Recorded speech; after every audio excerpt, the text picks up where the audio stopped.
Deal Ignite. Today I've got Kevin Turner with me. Kevin's in a hot Texas, and I'm in a very hot London. And we're going to be talking about personal branding, the mistake that everybody makes, which is to make themselves look like everybody else. But before we get into it, I always ask my guests, Kevin, where can people find you? Absolutely. And Tim, first of all, I appreciate coming on. I love your program, and so excited to be Thank here. you. I'm all about branding, always have been. And to find me, it's fairly easy. You can always find me on LinkedIn. I spend probably 70% of my day on LinkedIn. So I'm there, very active. And my profile is, linkedin.com/in/president. Now, I've noticed that you got that. The beauty of that is, you think about branding, anytime somebody actually searches for the president of LinkedIn, guess who's number 2? So it works, right? You've got to think of little bits and pieces like that kind of put you out ahead of the pack. And that's absolutely a little bit about what we'll talk about. And I think it's a classic example of actually LinkedIn is a computer. And computers do what you tell them to do, and if you do some things, it works for you. Absolutely. So Kevin, just while we're patting each other on the back, you're in terms of if people are interested in up to date things in terms of LinkedIn, you're a great person to follow. Partly because you've been on there for a long time and you have connections in LinkedIn, but you are so passionate about it, you are constantly putting stuff out about LinkedIn, and you're a great person to follow and connect with if people aren't already doing that. And I put my hands up. You're welcome. Delicate balance, because I have been on LinkedIn since 2005. I've got many friends inside LinkedIn, and LinkedIn is a business. People forget that, right? It's not really a social good site. It is a business. They're there to make $15-16 billion a year. They do it for themselves. That's really why they're there. We get the side benefit, right? Because there are a lot of magic that happen on LinkedIn that we do have the opportunity there. But what is interesting is sometimes I'll write about new features, and I'll write about them in the good and the bad, right? How the database processes it. Sometimes my friends, I call them my insiders, right? Sometimes they don't appreciate what I write, and so I have to make amends. But they do have me beta test a lot and get very involved. And I do look at this from a different perspective, not just what does it look like on the outside, but how does it work within the database? And we're now, 850 million LinkedIn profiles, right? Basically, that's for the most part, a resume or a sales brochure. Yep. How do you stand out, right? And LinkedIn created a system that is really easy to create a profile, but it doesn't always work with the database. So you think this looks fantastic. I've got it made. I don't have to do anything else, and nothing's coming to me.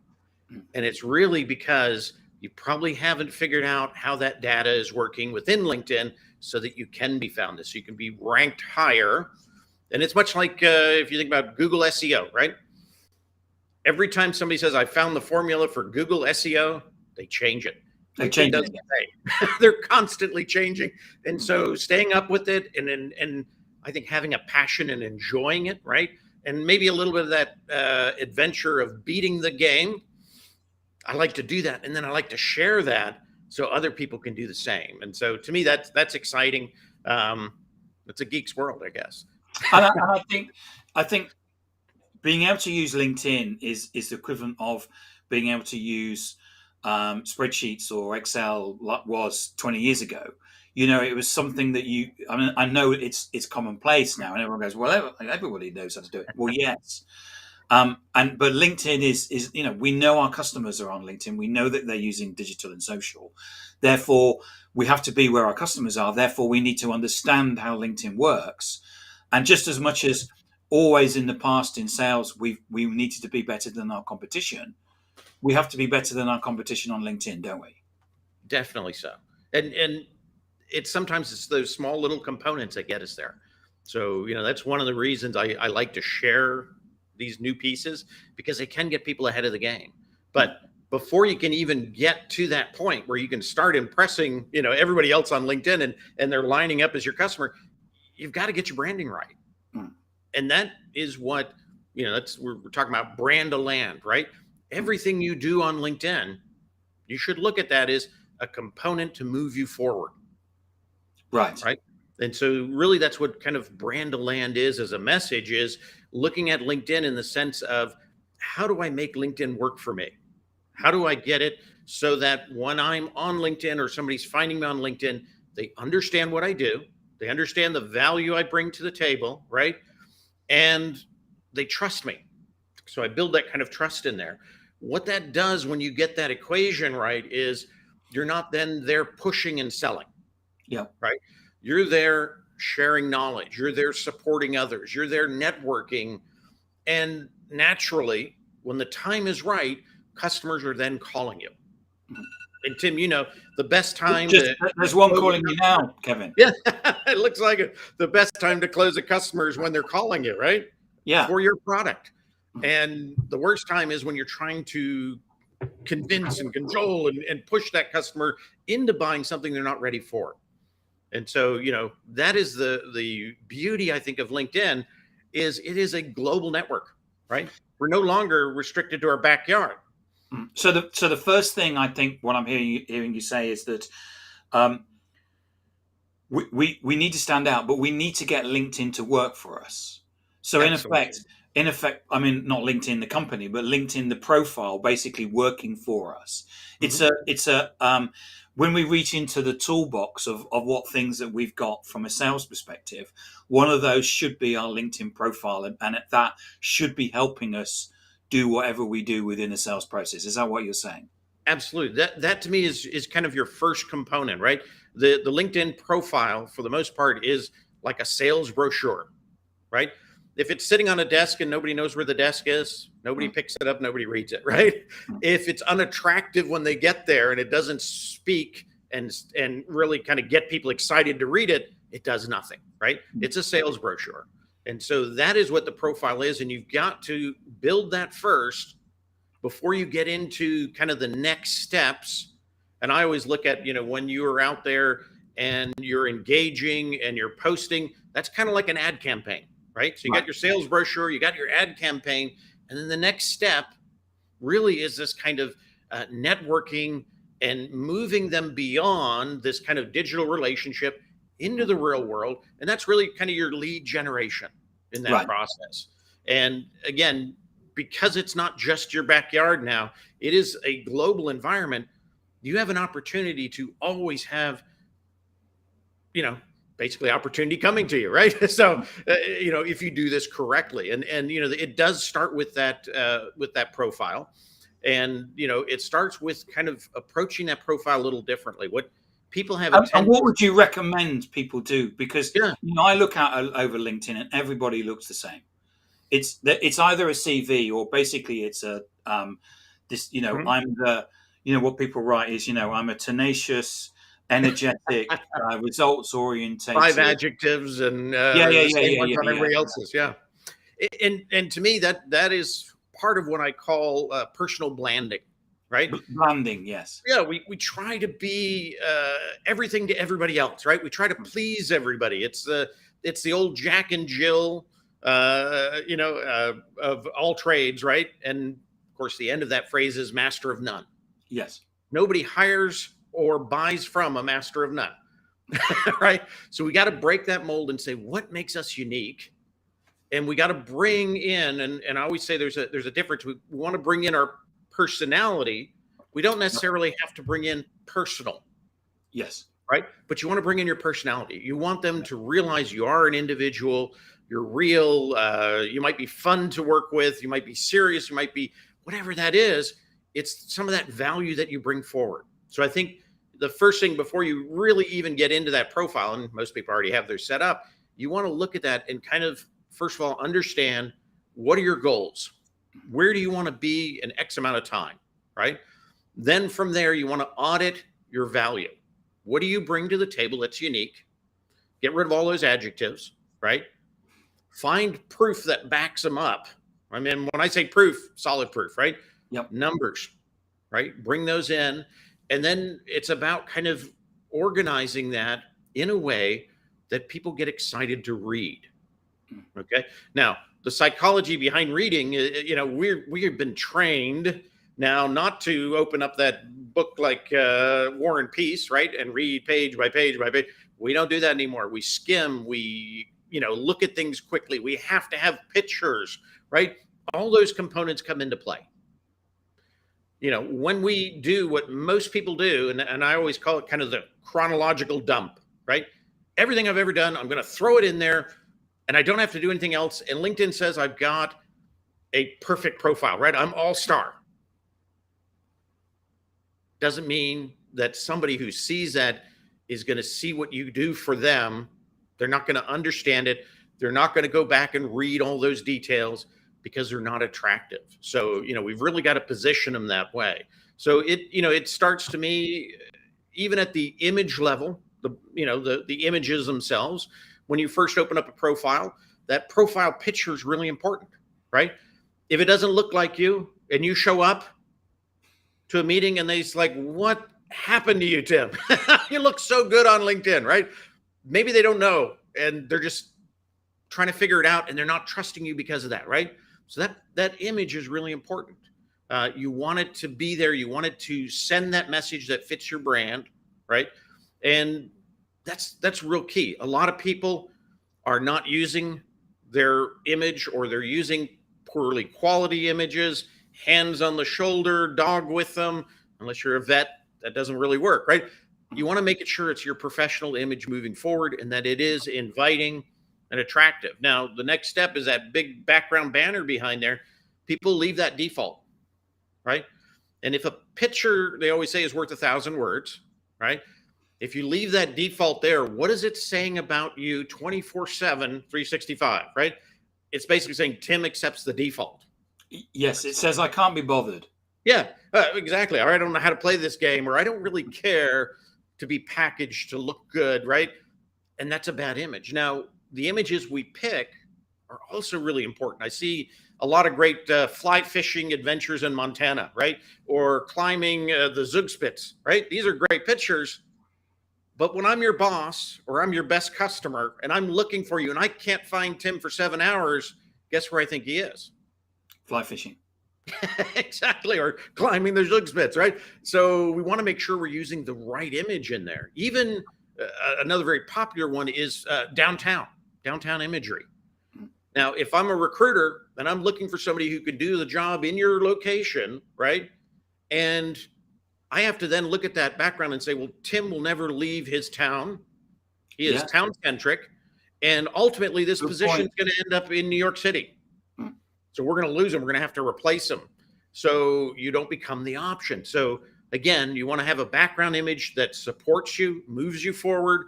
You can find branding colors. Mine is blue and white. Those are my kind of branding colors. You can find those and incorporate those throughout the profile based on that image. And use that image space in a clever way. Put your name in there. If you want to really be contacted, put your contact in there.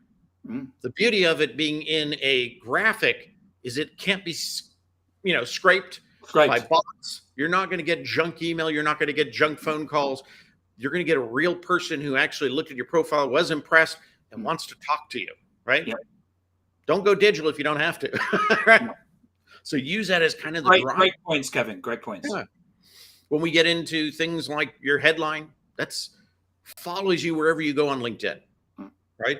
So, if it is title at company, if you're not CEO at Coca-Cola, right? Or VP of marketing or CMO at Nike, it probably doesn't impress anybody, right? No. So you really want that to make a statement to, again, get them to remember you when you're not there, to say that's exciting. What is that? Why shouldn't I look at his profile at this point or her profile? And you want it to drive.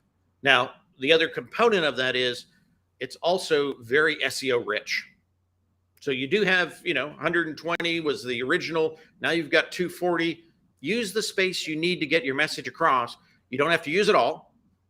But if you can, in the sense that it all drives you forward, go for it. Don't ever feel bad about that. But that's critical. Again, those things follow you. Another component within that same, what we call the top card, is what we call your video profile. Yep. Or your profile video, pardon me. 30 seconds. This is where someone's turned on the creator edition, isn't it? Where you talk Yes, about. you do have to turn on creator mode to get that, but it's basically a 30-second commercial of you, right? And the values you bring forward, and why would you want to do business with me, or why would you want to like me, right? It's that connectivity piece. Because often when recruiters or companies or whatever it is are looking at profiles, they're seeing just that, the profile, right? This takes it to life. So and I've done this for recruiters, I've sourced for them on LinkedIn before. If I look at 100 profiles and a few of them have that, I'm going to spend more time on the ones that have that, because I can get a better gauge for the individual before I reach out. So, make sure you're incorporating that in there. If you can do those components right, that gets people excited, right? The next step in is always going to be either your feature section, your activity section, and your about area, depending on how you're set up. Those could be at a different stage if you've got creator mode on or not. But those are all critical. So, if you want to say that you're a team player, right? Everybody says they're a team player. Tim, you're a team player, right? I'm a team player. You are. But instead of saying team player, you can still say it. It's okay. But instead of just saying it, have pictures of you playing with your team, right? Playing with, yes. Yeah. Or if you like to take care of people, you like to reward them and cultivate, that team spirit, show them pictures of you handing them awards on the national stage, right? Those are the kind of things that those images are more powerful than the statement alone, and they're proof. So you want to use kind of that feature section, bring those in. If you've turned creator mode on and you've got a lot to say, you can also use the newsletter option, which is nice, because then you can set up when you want to send that newsletter out. It initially will go out to everybody as a request. Would you like to be on Tim's newsletter? If they all sign up, or half of them sign up, you've got a pretty good audience that you can basically bring in every month, every week, however you want to do that. So it's a nice option in there. And again, you want to sprinkle that with the visuals as well as your branding throughout. As we build into that about section, right, becomes really important in the sense of what I see a lot of, and this goes back to that personal branding. People write a book, right? And so it's a solid block. We don't read that way. We see that immediately. That's too long, didn't read. We pass by it. So you want to use, small paragraphs, 3 to 4 lines. Use some emojis. And I have a tendency to be conservative in my emojis. I don't use smiley faces and all that stuff, but I'll use a nice button, right? To give the eye a break. Yep. When you're using bullets, there is something called a flying F pattern. This goes back to the psychology of reading. If you put your bullets in a flying F pattern, which means the top one is the longest, bottom one's the short, and they descend, 90% of the time people will read all the bullets. If you put them in staggered format, 11% of the time they'll read the bullets. Right. So you want to always kind of cash into that. How do people want to read? How do they want to see this? And sometimes when we're talking about ourselves, right, we get a little blind. We think, it's all boring anyway, and we just shove it right in there, right? And that about section dies really quick. And we don't want to do that. And the other component of that about section, if you can get them in there and you can get them to read and you get them excited, don't just leave them, right? Give them a call to action. Hey, if you want to talk about this, this, and this, brainstorm best practices, let's get together, let's have a cup of coffee, give me a buzz, connect with me, tell them you read my about section. Some people will even use special words within that about section. John Asperian uses pineapple, right? If you mention pineapple when you send me a connection request, I'll connect with you because I know you read my about section. But there's real ways of kind of using that as a driver. And to me, all those components have to fit together to kind of bring you into that experience section, which that gets a little drier because, believe it or not, you're trying to sell your background experience. Now, you've got to know your audience, right? If I'm looking to land a new job, I might talk about being the most profitable salesperson in the division, right? Yeah. If I'm trying to sell to the biggest customer in our area, they're going to say, I don't like that first price quote, right? Because there's a little money in there. So you want to know who that audience is as you're kind of building this out, this kind of branding segment. So it may be a little different depending on why you're on LinkedIn. And how much should you write about yourself? Because this is your profile. Yeah. Um, As and much and and as one of the people things will read. okay, because You know? because quite often people err towards a CV, or it becomes a CV. Mhm. These are my responsibilities, and it's dull. It can be. And so one of the things that changes that, in a CV and a resume, it's all about person neutral, right? In LinkedIn, it's about getting to first person, to becoming more personal. So you can change a lot of that content into stories, into examples, maybe take out some of the boring stuff, right? Some of the assumed skill sets. Now, anytime we're building into sections within LinkedIn, and this goes back to that respect the database, right? When we get into areas like titles, if you start typing in a title and you pick Cloud9 Navigator, right? That's my title. That's the company gave it to me. So that's what I'm going to be. I actually did a transition for the head of HR for Yahoo, and that was his title. Nobody could find him on LinkedIn. We changed it to Chief Human Resource Officer. As you type in that little box, it's going to give you drop downs that say this is a market value title. There's 6,500 of them. And this is what recruiters use to find you. But it's also how LinkedIn ranks you. If I can't understand what you do by this obfuscated title, I can't then position you when people are searching for somebody in your area, right? So you always want to watch that. The same thing happens in education. Yep. People forget the database and they type in MBA. Well, the university doesn't actually offer an MBA. It offers a Master's of Business Administration. Yeah. If you didn't type that and select the drop-down box, you're outside of the filter. And then these people who are looking for somebody who has an MBA, you're invisible. Yeah. Right. So you always want to look at that and say, how does that database function? And LinkedIn will give you clues like that, but most people go right past them, right? My idea is better than how the database functions. And so that's what we have to be somewhat careful. You've got to balance that. And if your title is that different, you can always define that in the content of that, position area internally known as the Cloud9 Navigator, right? All truth. I'm really the Chief Human Resource Officer.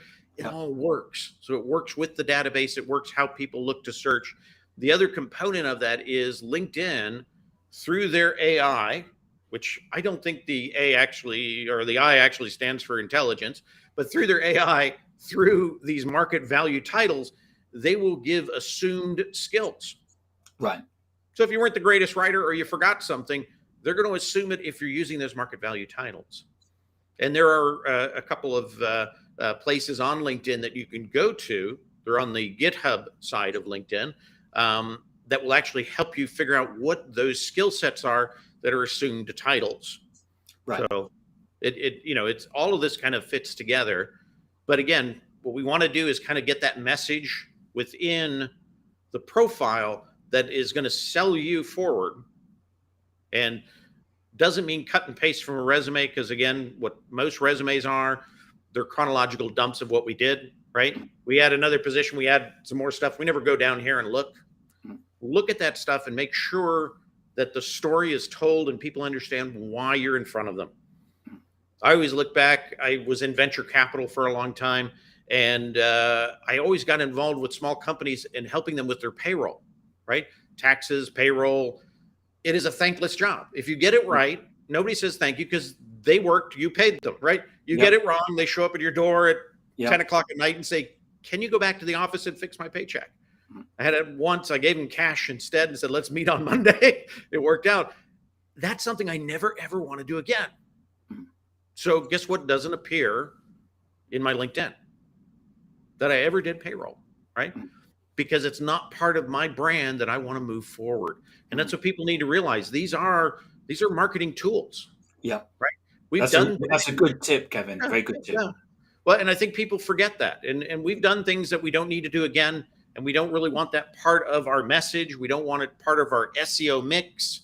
And that's why you get people who say, I get recruiters calling me all the time and they want me to buy an oil change franchise. Right. And you usually go back into their profile and you go, well, this is why, right? Here it is right down here. Mm. You're giving them a signal. Give them the right signal, right? To attract the right people to you. And so that's why you've got to go back and you've got to really look at this, not like a CV, not like a resume, but that presentation of what moves you forward. I think that's key. I have a friend who was 15 years as a debt collector. And therefore he has that as customer service representative on his LinkedIn profile. Yeah. And that's probably accepted more by more people, right? There's not Yes, a he negative. doesn't talk about the debt collection at all. He talks that he was in customer service. Yeah. And if he doesn't ever want to do debt collection again, he doesn't. Yeah, no reason to present it. And that's a tough job. I get it, why it is there. I could never do it because I would feel bad. Even though I shouldn't, but I would. So he's got the same thing. He's at least figured out what he wants to do in the future. Yes. Right. And then you want to, again, represent that correctly, but there's ways of doing that at a market value. And that's what he's done. Kevin, time is up, unfortunately. I could have let you go on for at least another hour, I'm sure. Kevin, it's been so insightful you sharing that. And I look out across LinkedIn and I sigh sometimes with the way that people set themselves up, and they're just not work. The LinkedIn profile it's an online advert for you. Yeah, absolutely. For whatever you want to do in life, whether it's get another job, not get another job, whatever. It's there to work really hard, and you've shared some great advice in terms of what people should be doing. Thank you so much. Absolutely, Tim. I appreciate the opportunity, and I hope things get a little cooler where you are. Same here. As soon as you go, I'm putting the fan on actually because. Well, that's what I've got. I think it looks like I'm in the wind tunnel. We've got to stay cool. Yeah. So remind people where they can get hold of you, Kevin. Always on LinkedIn. LinkedIn.com/in/president, and you'll find it. And if they can't find you on LinkedIn, they're really not looking hard enough. That's true. Thanks. Cheers.